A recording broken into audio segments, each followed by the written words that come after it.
Before this video starts, here are some cool shots from the Kenobi series that I made a couple of months ago. This is basically how I wanted it to go. So I made it into a brick film. So if you haven't seen it, I suggest you check it out along with my other brick films that I've made recently. Really good stuff. But yeah, let's go.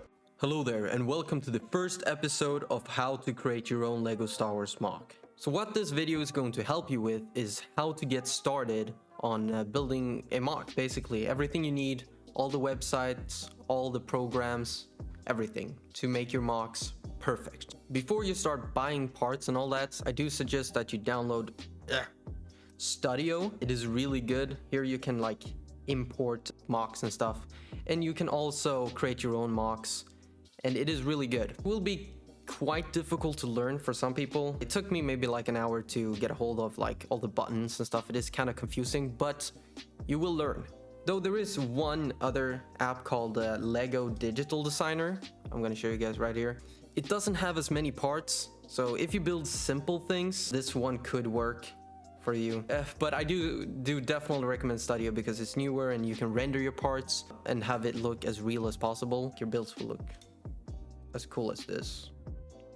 So you can render it and it will look great. This is how the app looks. You can like just drag and pull stuff. Let's say you want a different color.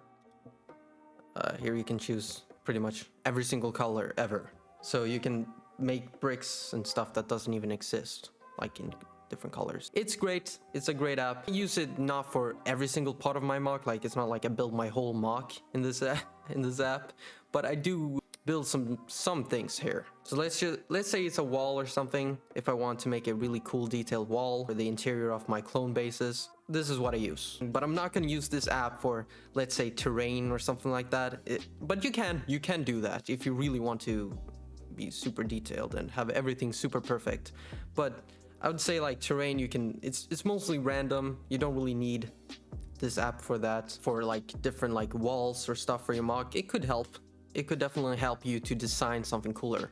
And then you will be able to see what parts you have. So you can actually see what parts you have put into this. If you don't know, if you haven't like counted manually or whatever. So you can see exactly what parts that are being used. So once you feel like you're done with your MOC, then you go to File, then Export As, and then we have the parts list here. And then we go, you name it, whatever. And then done. And then after that, you're going to go into this program called So it's on Google Docs. You can find it there. In this, you go here, and then you go to Archive, and then you go to Import, and then you can have here on Download, or Import, whatever. Okay, I have mine on Swedish. Okay, it's hard for me to understand everything here. And then you put that file that you have just made into here. It's easy, okay? And then import. Boom. Now you have everything. You have the quantity, weight, like if I don't know why you would need that, but you can see what parts. Here example is a 3004 brick 1x2, and then there are like 24 of them. Great, right? So that's all you need to that. And then you can just like basically what you do next is you go to, of course, brick link and pick a brick and pick out the parts that you want. I just noticed that you couldn't see the cursor the entire time, but hopefully it isn't too confusing. Hopefully you guys still get it. But up here, there is a render button. And this is pretty important to know, I'd say, like what these different things does. Okay, so this one here, photo real, it basically makes the photo look real. It's pretty obvious. You can choose the render quality and all that stuff. You can make it custom, like different colors for the background and stuff like that. You can just click render and it shall look something like this. You just save it and then you get this virus here. It's safe, guys. It's safe. Source, trust me, bro. So now it's loading, and while it is loading, let's talk about the other stuff. So we got Pavre. Like, I can show you guys how it looks. I don't really know how to explain it. It's this one, I believe. It looks like this, and here we got photo real. So now we got two different ones. This is Pavre. Like, it looks a bit like weirder, I would say. Like the quality on this one to the right is better, but yeah, I don't know which one you guys prefer, but you can use whatever. Which one? I prefer this one though. And then we got animation, and it is pretty cool actually. It is, but I don't know if you have any use for it. So it looks like this. Blah, blah, blah, blah, blah, blah, blah. Basically, I don't know, you could probably use it like as if you want to make some animation thing with it. And you can have the FPS, you can have the background. Here's like floor, here's just transparent. That's it.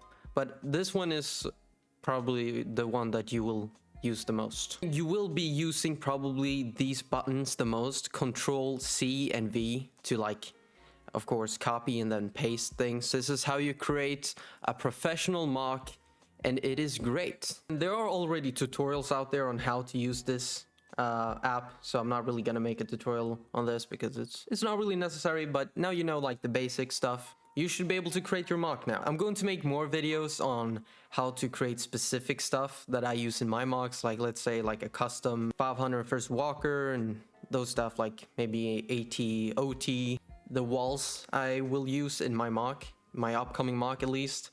So I'm going to probably make tutorials on some of the stuff I build there if you guys like the designs. And then you can import that into you and make your own mock with it. These trees, they're not finished, of course, as you guys can see. They're going to look like this when they're done. And I'm probably gonna buy like around 4 of them. And I might buy more later. But before I buy the other ones, I have to go into this studio program here, and I want to not have every single one the same size because it doesn't really make sense. So we're gonna have to make a couple of custom ones, make them a bit shorter. Maybe I don't think we need one longer than this. Like this is a figure. This is the figure scale to this. Yeah, it's big trees right there, but they're really cool. But well, they're pretty expensive. Like $100 each is basically what one of these will cost. So adding more than 6 of these, I don't really... I finally added the ability to become a member, so here is basically what you get.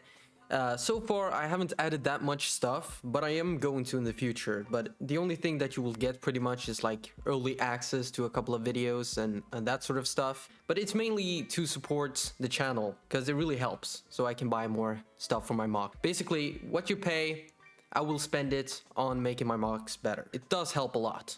So that's pretty much everything for this video, but thanks for watching, and I'll see you guys in the next one. May the force be with you always.